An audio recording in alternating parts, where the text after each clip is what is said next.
하나님의 크신 은혜가 우리 장로의 장로님들 한 분 한 분 모두에게 가득 넘쳐나시기를 주님의 이름으로 간절히 축원을 드립니다. 먼저 함께 나누실 말씀 함께 보겠습니다. 사도행전 8장 4절부터 8절까지 말씀입니다. 사도행전 8장 4절부터 8절 한 목소리로 함께 봉독하겠습니다. 사도행전 8장 4절로 8절입니다. 그 흩어진 사람들이 두루다니며 복음의 말씀을 전할새 빌립이 사마리아 성에 내려가 그리스도를 백성에게 전하니 우리가 빌립의 말도 듣고 행하는 표적도 보고 한 마음으로 그가 하는 말을 따르더라. 많은 사람에게 붙었던 더러운 귀신들이 크게 소리를 지르며 나아가고 또 많은 중풍병자와 못 걷는 사람이 나으니 그 성에 큰 기쁨이 있더라. 아멘. 오늘 말씀의 제목은 경계를 무너뜨리시는 하나님, 이와 같은 제목으로 특강은 아니고요. 하나님 주시는 말씀을 이 아침 잠시 함께 나누기를 원합니다. 장로의 아침 기도에 제가 처음 이 자리에서 함께 말씀을 나누는데요. 처음 우리 장로님 전화를 받고 어떤 말씀을 이 아침에 나누면 좋을까? 솔직히 굉장히 부담이 됐습니다. 떨리는 마음으로 제가 오랫동안 기도하면서 하나님, 우리 장로님들과 어떤 말씀을 함께 나누면 좋을까요? 기도하는데 하나님이 쉽게 말씀을 주시지는 않으셨습니다. 그리고 몇 주간을 이렇게 보내는데 사도행전 말씀을 제가 묵상하면서요. 사도행전 가운데에 시작되어지는 하나님의 역사들, 선교의 시작들에 대해서 우리 장로님들 잘 알고 계시지만 함께 다시 한번 우리가 생각하고 묵상하면서 이번 52회 선교대회를 함께 기도로 준비하면 좋지 않을까라는 도전을 하나님께서 주셨어요. 그래서 오늘은 사도행전 8장에 경계를 무너뜨리시는 하나님이라는 타이틀로 말씀을 같이 나눌 것이고요. 다음 주에는 사도행전 13장 말씀을 중심으로 보내는 교회의 탄생, 그리고 마지막 세 번째 주에 사도행전 20장 말씀으로 삶으로 증명된 복음과 선교라는 타이틀로 3주간 하나님 주신 말씀 함께 이 장로에서 함께 나누기를 원하는데요. 오늘은 먼저 한 소년의 이야기로 시작하기를 원합니다. 5세기였습니다. 한 AD 400년경 패트릭이라는 한 소년이 영국의 한 작은 해변가 마을에서 살고 있었습니다. 16살이었습니다. 기독교 가정에서 태어났고 할아버지는 성직자였고 아버지도 집사였습니다. 그런데 이 패트릭은 별 신앙에 대해서 그렇게 큰 관심이 없었습니다. 그저 교회는 집안의 전통이었고 또 자신의 가정 가운데에 이어져 오는 신앙이었고 하나님은 그저 자신의 아버지 하나님, 할아버지의 하나님, 자신에게는 먼 이야기와 같은 그러한 존재였습니다. 그런데 어느 날 이 아일랜드의 해적들이 이 영국의 작은 마을을 공격해 와서 이 소년을 납치해 갑니다. 패트릭은 그 자리에서 납치되어서 배에 실리고 가족도 고향도 자신의 삶의 미래도 다 순식간에 잃어버리는 신세가 되어 갑니다. 그리고 그가 끌려간 곳은 아일랜드 서쪽의 황야 깊은 곳이었고 6년 동안 그곳에서 홀로 노예로 살면서 혹독한 추위와 굶주림, 그 아무도 없는 광야의 들판에서 그는 홀로 생활하게 됩니다. 처음으로 그곳에서 이 패트릭은 하나님을 찾기 시작합니다. 먼 훗날 자신의 고백록에 이렇게 기록합니다.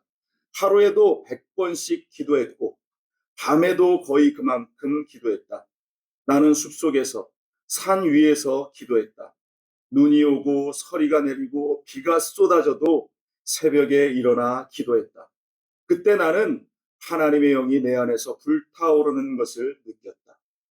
노예 생활 6년 동안 그는 그렇게 하나님과 만나는 소중한 시간을 가질 수 있었고 6년 만에 드디어 탈출에 성공합니다. 수백 킬로미터를 걸어서 그리고 한 조그마한 배를 얻어 타고 마침내 자신의 고향으로 탈출할 수 있게 되는 것이죠. 그리고 가족들은 그를 기쁘게 맞이했고 이제 다시는 노예의 삶을 살지 않아도 그 땅을 가지 않아도 된다라는 회복이 이 아이 가운데에 넘쳐나기 시작합니다.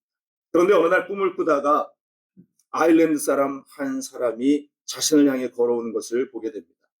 그 손에는 한 통의 편지가 있었습니다. 그리고 편지에는 이렇게 기록되어 있습니다. 거룩한 소년이여 우리에게 와서 우리 가운데 걸으라. 이런 내용이 있었습니다. 패트릭은 이 순간 그 아일랜드, 자신을 노예로 속박하고 자신을 괴롭혔던 아일랜드 사람의 그 음성이 자신의 귀 가운데 들렸다 이렇게 고백합니다. 우리는 여기서 잠시 한 가지 생각해 볼 것이 있습니다. 과연 이 소리를 우리가 들었다. 납치되고 6년이라는 시간을 고통 가운데에서 청춘을 빼앗겨버린 그 현장으로 다시 오라는 그 음성에 그 하나님의 부르심에 과연 우리가 아멘하면서 순종하고 걸어 나아갈 수 있었겠는가? 패트릭도 처음에는 주저했습니다. 그러나 결국 순종합니다. 다시 배를 타고 고향을 등지고 그 자신을 괴롭혔던 자신을 노예 삼았던 아일랜드로 들어가기 시작합니다. 이번에는 노예로서가 아니라 복음을 들고 들어갑니다. 그리고 그곳에서의 사역은 한 해, 두 해, 세 해, 10년이 지나고 20년이 지나고 30년간 이 패트릭은 그곳에서 귀한 사역을 감당해내기 시작합니다. 그의 수고와 눈물 덕분에 이 아일랜드 전 지역에 200개 이상의 교회가 세워졌습니다. 수만 명이 침례를 받고 예수님을 믿는 놀라운 은혜의 역사가 일어납니다. 역사가들은 이렇게 기록합니다. 아일랜드는 패트릭 이전과 패트릭 이후로 나뉘어진다 이렇게 평가합니다. 더 놀라운 것은 이 패트릭이 세운 아일랜드 교회는 훗날 유럽 전역에 선교사를 파송하는 나라가 됩니다. 그리고 로마 제국이 무너져 내렸을 때 유럽이 이 캐톨릭이라는 암흑의 시대에 접어들었을 때에 이 아일랜드에서 훈련된 수많은 주의 종들이 유럽의 수도원을 세우고 또한 학문을 지켜나가고 또한 그리스도의 복음을 지켜나갑니다. 역사가 토마스 칼라일은 그의 책 How the Irish Saved Civilization에서 이렇게 말합니다. 서양 문명이 살아남은 것은 아일랜드 덕분이며 아일랜드가 변화된 것은 한 소년의 순종 덕분이었다 이렇게 평가합니다. 지금도 아일랜드 사람들은 아일리시들은 3월 17일이 되면 이 패트릭을 성 패트릭의 날로 기념하면서 녹색의 옷을 입고요. 또 강에는 녹색 물감을 풀어서 이 날을 기념하는데 이것이 단지 하나의 기념일이 아니라 하나님은 한 소년이 납치된 그 사건을 통해서 그 소년의 순종과 복음이 전파되어지고 지켜나갔던 놀라운 역사를 바로 이 한 소년의 이야기를 통해서 기억하고 또한 그것을 기억하게 하시고 있다라는 것입니다. 오늘 제가 장황하게 이 패트릭의 이야기를 서두에 말씀드리는 것은 우리 하나님께서 정말로 이 역사의 주관자가 되셔서 그 아일랜드라는 한 땅뿐만 아니라 어두움 가운데 서 있어야만 했던 그 유럽, 아니 온 세계에 하나님의 복음을 지켜나가기 위한 하나님의 계획하심을 이 한 소년을 통해서 보여주셨다라는 사실, 이 사실을 먼저 함께 나누고자 제가 말씀드렸다라는 것입니다. 그러면서 이 선교의 현장 가운데에 오늘도 그 복음을 들고 서 있는 많은 선교사님들의 모습을 우리가 생각할 수 있게 되는데요. 그들은 자신이 원하는 그 땅이 아니라 하나님이 보내시는 그 땅, 그 경계를 넘어서고 있다라는 사실을 우리는 분명히 기억하고 중보하며 기도하는 믿음의 사람들이 되어야 할 줄로 믿습니다. 그래서 오늘 사도행전 8장 말씀으로 다시 돌아가서요. 이 사도행전 8장은 정말 초대교회의 역사적인 아주 중요한 전환점을 우리에게 보여주고 있는 본문입니다. 여러분들이 아시는 대로 예루살렘 교회는 성령의 충만함 가운데에 그 120명의 주의 백성들이 제자들이 성령의 충만함을 받고 이제 하나님의 교회가 세워지고 서로 함께 나누고 베푸며 서로 사랑이 넘치는 그러한 믿음의 공동체를 이루어 나아가고 있었습니다. 날마다 사도들의 능력이 나타났고 날마다 구원받는 사람들이 넘쳐나는 은혜의 현장, 성도들이 서로 사랑하는 그러한 축복된 현장이었는데, 그런데 바로 그때 예상하지 못했던 일이 일어나게 됩니다. 교회에 박해가 시작됐고 스데반이 순교하는 일이 일어나면서 교회는 순식간에 무너져버리는 것 같은 그러한 현장 가운데 놓이게 되었다. 그래서 성도들은 흩어지고 도망가야만 하는 상황 가운데 놓이는데, 성경은 이때 아주 이상한 멘트를 우리에게 전하고 있습니다. 흩어진 사람들이 두루 다니며 복음의 말씀을 전했다라고 표현하고 있습니다. 여러분들, 이 사건은 단순한 하나의 박해의 사건이 아니라 하나님의 계획하심을 우리는 이곳에서 보게 된다라는 것이죠. 그리고 그들이 이동한 것은 다른 곳이 아니라 사마리아였다라고 또 표현하고 있습니다. 아시는 대로 유대인들에게는 이 사마리아는 절대로 가서는 안 되는 땅, 가고 싶지 않은 땅이 바로 이 사마리아라는 지역이었습니다. 민족적인 갈등이 있었고 혼혈로 인하여서 차별이 있었던 그 땅, 사마리아 사람들과는 이 말조차 섞지 않는 것이 유대인들의 그 모습이었는데, 하나님은 바로 그곳으로 지금 박해받는 예루살렘 교회를 보내고 있다라는 사실입니다. 여기서 우리는 중요한 질문을 가지게 되죠. 하나님은 왜 하필 다른 땅도 아니고 사마리아로 그들을 보내고 계시는가? 이미 그러나 예수님은 제자들에게 말씀하셨습니다. 예루살렘과 온 유대와 사마리아와 땅끝까지 가라고 말씀하셨던 이 말씀들. 다시 말해서 예루살렘은 지금 이 유대 백성들에게, 예수님의 제자들에게 너무나 편안한 곳이었고 안락한 곳이었습니다. 반면 사마리아는 불편했고 위험했고 가기 싫은 곳이었다. 오늘 성경은 하나님이 교회를 보내신 것이 바로 흩으셨다라고 표현하고 있는데, 이 예루살렘에 갔던 그리스도인들이 이렇게 보내지 않으면 가지 않을 것을 우리 하나님께서는 아셨기 때문에 지금 이와 같은 방법을 사용하셨다라는 것입니다. 이제 우리는 사도행전 8장을 통해서 하나님의 선교가 어떻게 시작되었는가를 몇 가지 생각해 보기를 원하는데요. 하나는 바로 그것입니다. 복음이라고 하는 것은, 선교라고 하는 것은 가고 싶은 곳이 아니라 하나님께서 보내는 곳으로 가는 것임을 오늘 성경은 우리에게 먼저 말씀해 주고 있다라는 것입니다. 오늘 보면 4절 이렇게 말합니다. 그 흩어진 사람들이 두루 다니며 복음의 말씀을 전할세, 기록하고 있습니다. 저도 말씀드린 대로 그들이 가려고 해서 가는 것이 아니라 가야만 해서 그들은 지금 이곳을 향해서 갈 수밖에 없었다라는 것입니다. 지금 초대교회의 성도들은 선교를 위해서 어떤 구체적인 계획을 세운 것도 아닙니다. 파송 예배를 통해서 본교회에 파송을 받은 것도 아니었습니다. 선교지를 조사하고 그들이 땅 밟기를 하면서 그 땅을 향해서 나아갔던 것도 아닙니다. 그들은 자신의 삶에 다가온 박해를 피해 도망가다가 그 자리에서 복음을 전하고 있었던 그 현장. 우리는 흔히 선교를 이렇게 생각합니다. 준비된 사람이 가는 곳이다. 또 하나님이 특별한 마음을 주신 누군가가 가는 곳이다.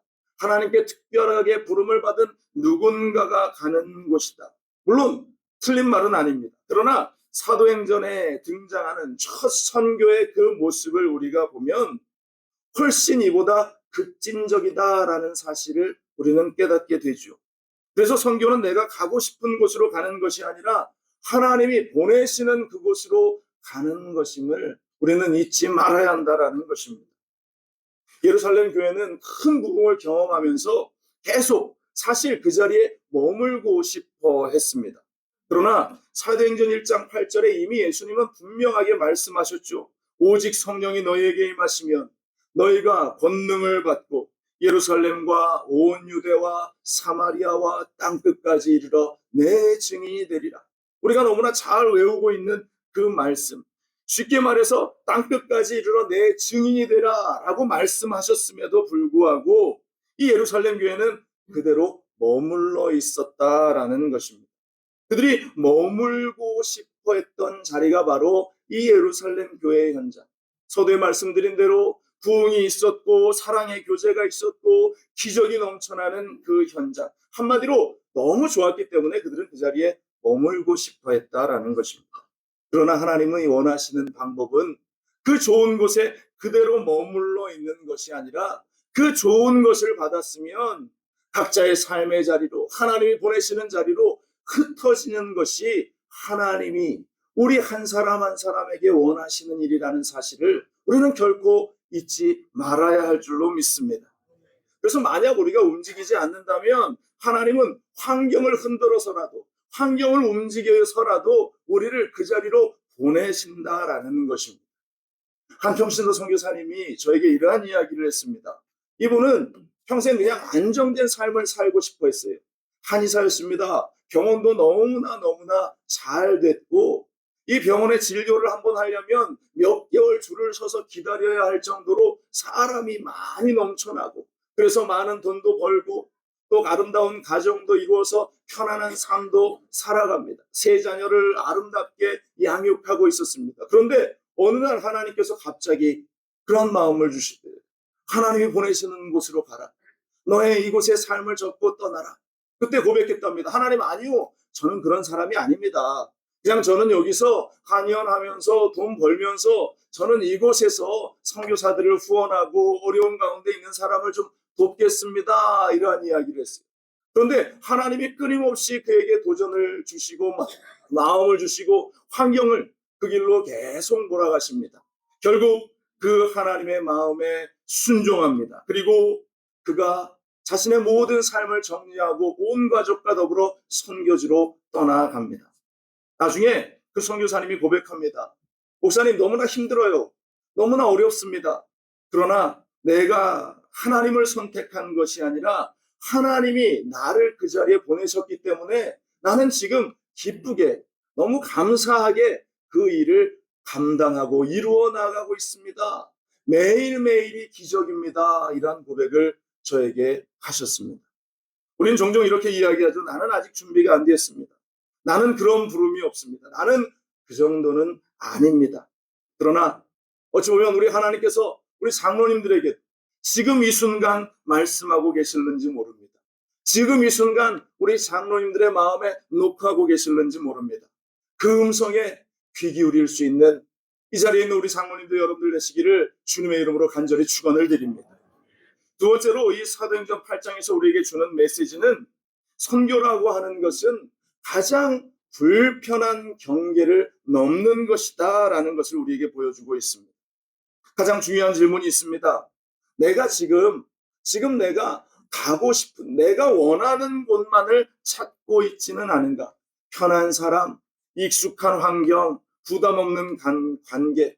그러나 복음과 선교는 항상 우리로 하여금 그 경계를 넘어서라고 도전하고 계시는 줄로 믿습니다. 유대 백성들에게 이 사마리아는 어떤 곳이었어요? 너무나도 가기조차 싫었던 땅이 바로 이 사마리아라는 땅이었습니다. 그런데 하나님은 강권적으로 그곳에 하나님의 사람들을 보내고 계셨다라는 것입니다. 오늘 말씀 5절입니다. 빌립이 사마리아 성에 내려가 그리스도를 백성에게 전파하니 기록하고 있어요. 여러분들, 이 구절은 단순한 하나의 어떤 이동의 구절이 아닙니다. 역사적인 가로막힘을, 역사적인 장벽을 무너뜨리고 있는 그러한 순간입니다. 사마리아는 단순히 여러 유대에 있는 하나의 지역이 아니라 유대인들에게는 너무나 불편한 대상, 너무나 피하고 싶은 현장, 말도 섞기 싫은 그러한 현장, 접근하기도 싫은 그러한 현장이었다라는 것입니다. 그런데 복음이, 선교가 그 경계를 뛰어넘고 있다라는 것입니다. 빌립이 지금 사마리아로 내려갔고, 그리고 그곳에서 그리스도를 전하고 있다라는 것입니다. 말씀드린 대로 지금 빌립은 자신이 가고 싶은 현장을 선택한 것이 아니라 하나님이 보내시는 그 자리로 순종하며 걸어 나아가고 있다. 여기서 우리는 선교의 본질, 복음의 본질을 분명하게 깨닫게 되는 것입니다. 선교의 본질은 경계를 넘어서는 것입니다. 그리고 언제나 그 경계를 넘어섰다라는 사실을 우리는 잊지 말아야 할 겁니다. 예수님께서 보여주셨어요. 예수님이 사마리아의 여인을 만나셨습니다. 세리와 죄인들과 함께 식사하셨습니다. 병든 자, 귀신 들린 자, 소외된 자들에게 다가가셨습니다. 선교는, 복음은 우리에게 끊임없이 도전하고 있어요. 너희가 안전한 그 지대에 머물러 있는 것이 아니다. 선교는, 복음은 그 안전의 경계선을 넘어서는 데 있다라고 우리에게 도전하고 계시는 줄로 믿습니다. 지금 나의 현실은, 지금 우리 장로님들의 현실은 어떻습니까? 우리가 나만의 그 경계를 정해놓고 그 경계를 넘어서려고 하는 것이 아니라 오히려 더 큰 장벽들을 우리가 쌓아가고 있지는 않은가. 내가 편안한 사람들과 교제하려고만 하고 나와 비슷한 상황에 있는 사람들과 소통하려고 하는 그러한 장벽과 경계들이 지금 오늘 나의 삶 가운데에 존재하고 있지는 않은가. 여전히 우리 안에도 사마리아가 존재하고 있습니다. 내가 이해하기 어려운 사람, 내가 접근하기 어려운 사람, 마음이 열리지 않는 불편한 사람, 불편한 관계에 놓여 있는 사람들. 여러분들, 선교가 멀리 있는 것이 아닙니다. 선교는 먼 나라의 이야기가 아니라 지금 우리의 현장 가운데에서 내가 피하고 싶은 사람, 내가 피하고 싶은 누군가에게 그 경계를 뛰어넘어서 나아갈 수 있는 것, 바로 이것이 하나님께서 오늘 우리에게 주기 원하시는 그 마음인 줄로 믿습니다. 제가 시카고에서 사역할 때에 저희 교회에 우크라이나 출신의 자매가 4살 된 마리아라는 딸과 그리고 14살 된 알렉스라는 그러한 아들을 데리고 출석했습니다. 또 이 칠레에서 불법 이민자로 미국에 와서 갓난아이를 출산한 지 한 달도 채 되지 않았던 칠레의 자매가 저희 교회에 출석했습니다. 이들을 처음 만난 곳이 어디였냐면 저희 교회 성도님이, 집사님이 운영하시는 리코스토어라는 그러한 곳이었습니다. 리코스토어가 어떤 곳이냐면 술을 파는 가게예요. 편의점처럼 술만 쫙 진열을 해놓고 온갖 종류의 술을 파는 것이 바로 이 리코스토어라는 그러한 장소인데, 제가 이제 매주 수요일이면 저희 모든 성도님들을 신방하면서 제가 그들을 위해서 기도해 주는데, 이날도 이 집사님의 사업장에 가서 기도하면서 권면했어요. 집사님, 이 술 파는 일은 하나님이 기뻐하시는 일이 아니니까 이제 지금 하면 됐으니 그만 좀 정리하고 다른 사업을 해보심이 어떻습니까? 권면하고 그 집사님께 기도해주고 나오는데, 그 앞에서 날짜는 다르지만 이분들을 만났어요. 그들의 삶의 어려움이 얼굴에 가득했고 고통이 가득했습니다. 이들은 이민자에서 영어도 잘 못했습니다. 손짓 발짓하면서 그들에게 복음을 전하고 우리 교회 한번 오지 않겠습니까? 한국인 교회인데 라고 이야기했는데 그들이 다음 주에 가겠습니다 이런 반응을 보이는 거예요. 그래서 그 친구들을 데리고 교회에 왔습니다. 불편함이 많았습니다. 왜냐하면 그들을 데리고 오기 위해서는 이 라이드도 줘요. 차를 보내서 그들을 데려와야만 했고, 또 그들의 언어도 맞지 않기 때문에 그들의 편의를 위해서 그들의 나라의 말로 번역하고 우크라이나 말로 스페인어로 번역해서 그들에게 설명해주고 또 이 설교문도 나눠주고 여러 가지 불편한 일들이 있었어요. 또 갓난 아이들이 왔기 때문에 예배 때마다 뒤에서 아이가 막 빽빽 울면 또 우리 권사님들이 그 아기를, 갓난쟁이를 들쳐업고 성전 밖으로 뛰어나가서 어르고 달래는 여러 가지, 성도들 사이에서 막 불만이 터져나왔습니다. 목사님, 아유 말도 안 맞고 문화도 안 맞고 성격도 안 맞는 저들은 자신들이 있는 교회로 보내시는 게 좋지 않겠습니까? 사실 제 마음 가운데도 그것이 다른 성도님들을 위해서 좀 낫지 않을까라는 생각이 조금 들기 시작했는데, 그런데 문득 하나님께서 마음을 주십니다. 아니다. 이들의 공동체 가운데에 너의 경계를 허무는 일들이 필요하다라고 말씀하십니다. 그래서 결단하고 성도님들에게 권면했어요. 우리도 같은 이민자 아닙니까?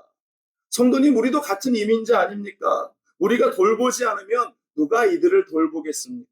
그래서 그들 우리의 공동체 가운데에 함께하기 위해서 정말로 많은 노력과 애를 썼습니다. 함께 식사하고 함께 말씀을 나누고. 그런데 얼마의 시간이 지난 후에 그들에게 복음이 들어가기 시작했어요.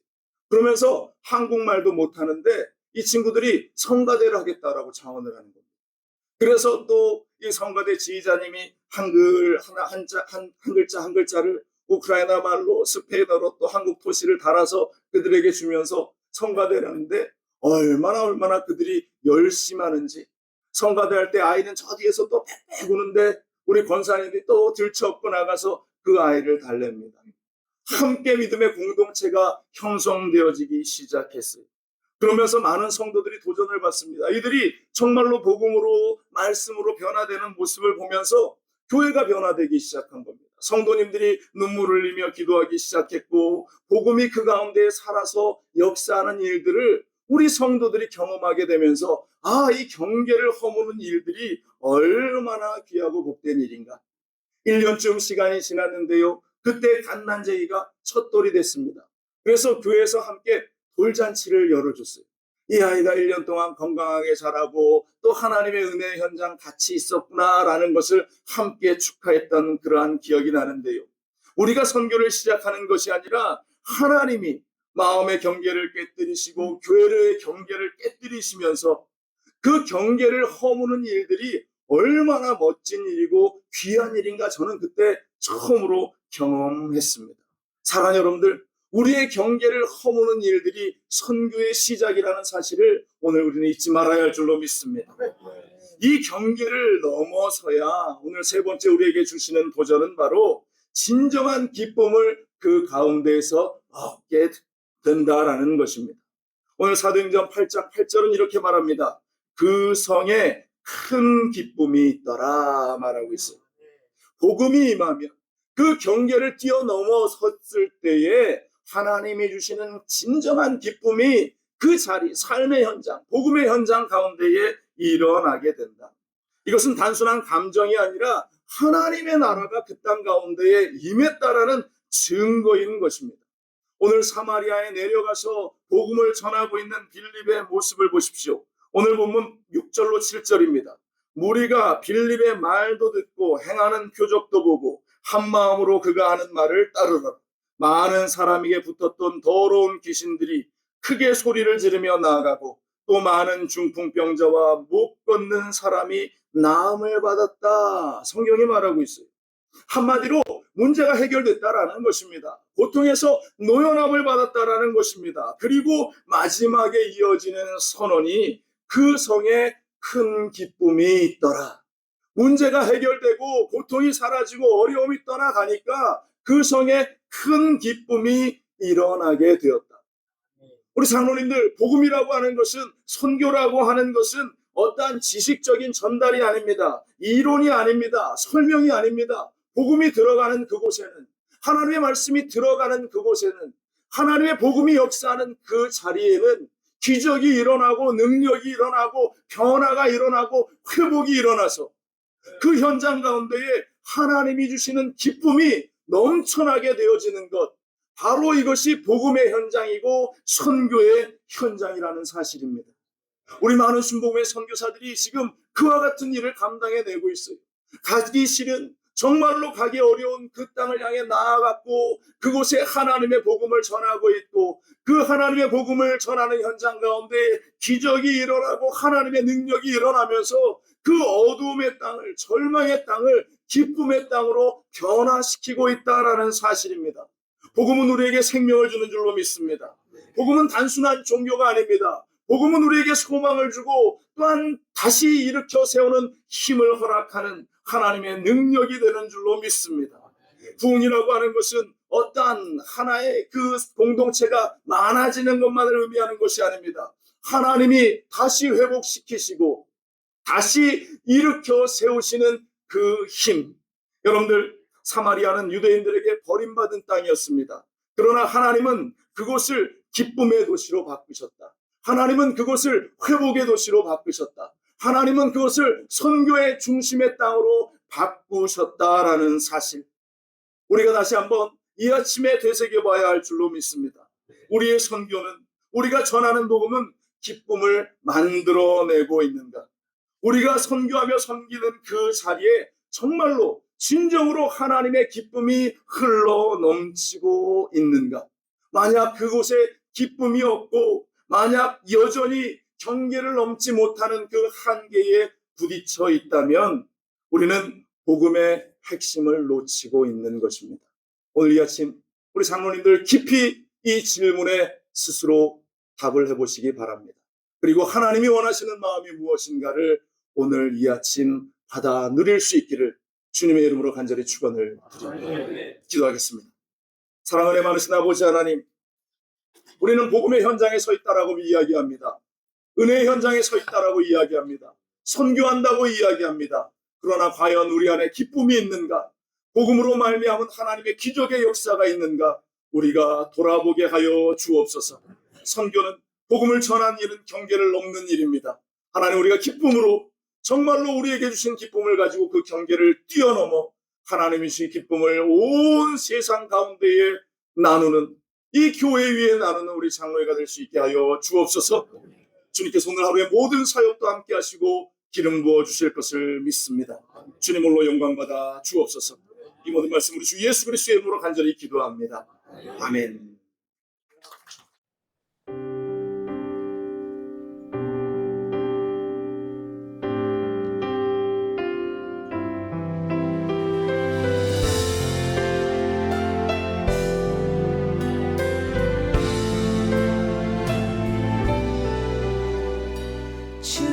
주께서 주신 동산에 땀 흘리며